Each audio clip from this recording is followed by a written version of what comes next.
We're more grateful for sports than we've ever been in our lives. This is what we went 11-0 for? Really? Athletic contests went from a guaranteed distraction to a luxury that, if possible, might save us from the sinking feeling of being stuck indoors every day. How did this awful pandemic affect not just the immediate sports world, but what kind of long-term fallout will come from this life-altering thing we're all enduring? This is how COVID changed sports forever.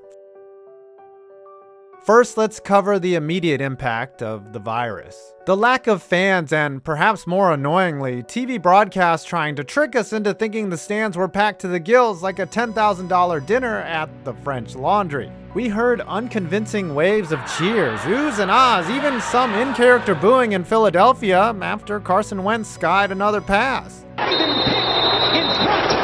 The piped-in noise and lack of visual accompaniment created a disconnect between our eyes and ears that was uncomfortable and hard to ignore. Like hearing a hot chick tell you about her cats. I'm sorry, I'm thinking about cats again.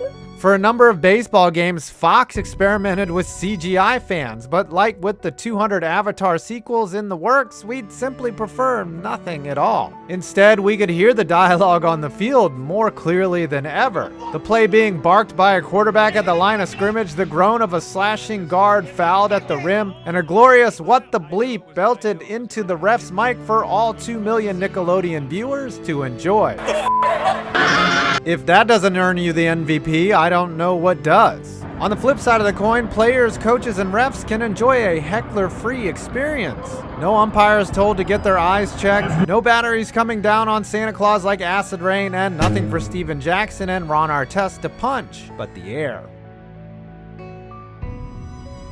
COVID absences ranged from minor to absolutely crippling. It was never more evident than when the Denver Broncos had to play a full game without a quarterback. And no, I'm not talking about every game after 2015. I mean legitimately 0 real quarterbacks after the whole position group were deemed close contacts. Denver gave the ball to a practice squad wide receiver because in the warped mind of Roger Goodell, that's safety for the greater good. Kendall Hinton only put up 3 points, but filled in valiantly, much like everyone who showed up for the shorthanded Ravens. And especially everyone in Cleveland the night they dumped 18 years of frustration onto the Steelers' face without the benefit of their extremely handsome head coach, Kevin Stefanski.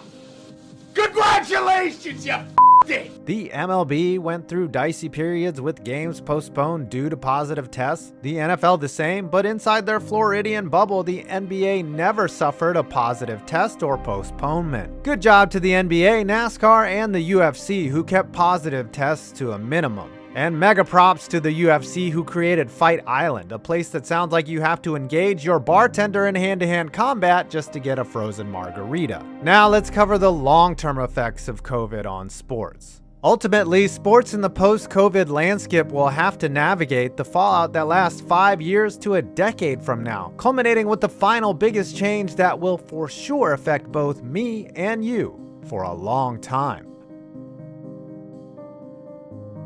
Minor leagues were totally f***ed by this whole situation. The MLB carried on without a minor league system in 2020 while the show went on. That left thousands of pro baseball players out of work and a year behind schedule in terms of development. Going into 2021, the minor leagues have already dropped about 40 franchises in order to cut costs. Ask yourselves, was this about safety or money? If it's about safety, why was it safe for the pros that bring in the big bucks? The MLB will be dealing with a reduction in farm talent for years to come, and fewer diamonds in the rough like Timmy Locast will be found. It's sad. Ditto for the NBA's G League, so interested in profits that it sold its name to Gatorade. Obviously, most impactful players don't go through their minors system, but the guys that round out a roster get the air taken out of their balls. And the ones that want to impress the NBA squad in 2021 have to bubble up in Disney World like their upper-class counterparts did in the summer. And what about the XFL? A promising spring football league went under and lost the tail end of the schedule when COVID suplexed its season.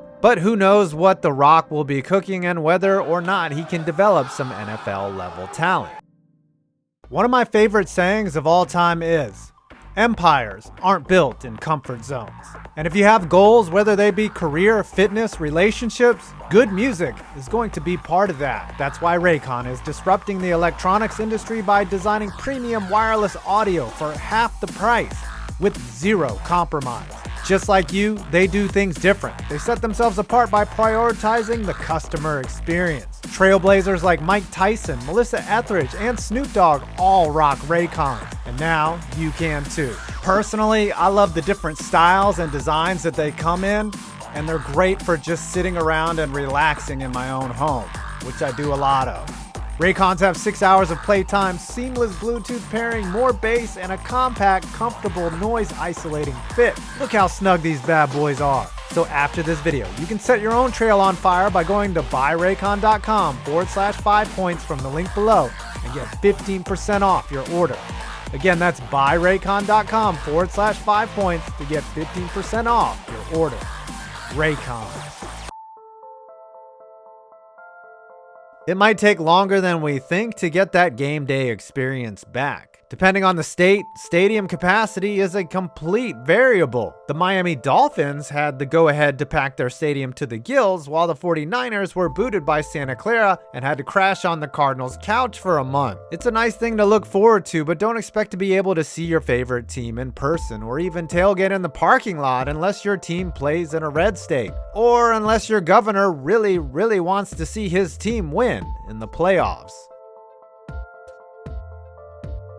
Finally, the COVID legacy that has the potential to damage sports the most. Straight cash, homie. A Rolling Stone gathers no Randy Moss, but the NBA, NHL, and MLB were sitting still for long enough to start bleeding money. And all 4 major leagues are losing money hand over fist because there aren't enough fans in the stadium double fisting $12 Bud Lights. Everyone's wallets are taking a hit. The NBA lost a projected $1.5 billion in revenue in 2020. The NFL may lose about $2.7 billion thanks to the cobwebs growing on the PSLs, and Major League Baseball too will lose out on 3 bills. Billions, that is. Salary caps, those things we once falsely believed would grow larger every year like Doug Peterson's balls, have now shrunk as cash becomes scarce. That could force teams to make drastic roster cuts. NFL teams like the Saints, who are already over a cap that's sure to shrink by about 10% next year, may have to tear down a playoff roster in order to stay under budget, with their title window closing while everyone else in the world leaves theirs open for ventilation.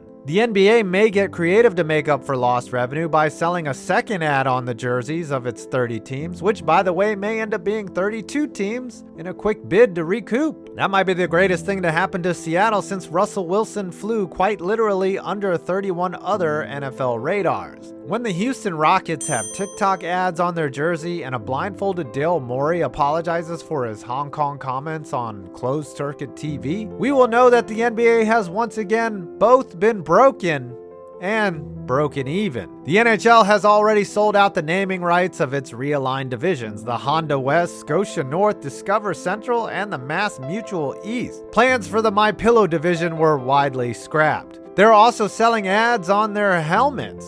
And of course, boxing and the UFC may consider letting advertisers ride on their fighters' backs with a Sharpie again. Could this happen in other sports? The NFC East could partner with Chick-fil-A, another entity that refuses to work on Sundays. The scariest part is, if not for the boom in television contracts, there might not be any sports moving forward. When the NFL's TV contracts expire after the 2022 season, their revenue will soar into the tens of billions. The other major sports won't be as fortunate, but no one drives as big a portion of revenue from TV as the No Fun League. The other leagues are far more dependent on getting butts into the seats, and that's just not happening this year. And when it happens, who knows? So in the next couple years, we'll likely see the NFL widen the gap between them and the other 3 major sports leagues in terms of success and profit. That's if you know the NFL's most existential threat: boycotts don't take them down. In the end, sports have earned our gratitude. Remember the long sportsless nights in March, April, May, and June? The dark nights when we all gathered around the glow of ESPN for the worst game of horse we've ever seen? COVID-19 may have taken sports from us, but thankfully they have returned, albeit changed forever. Well, I hope you enjoyed this video. Please not forget to like, comment, and subscribe for more interesting videos on sports. I'm 5 Points Vids, and you made it to the end of this video.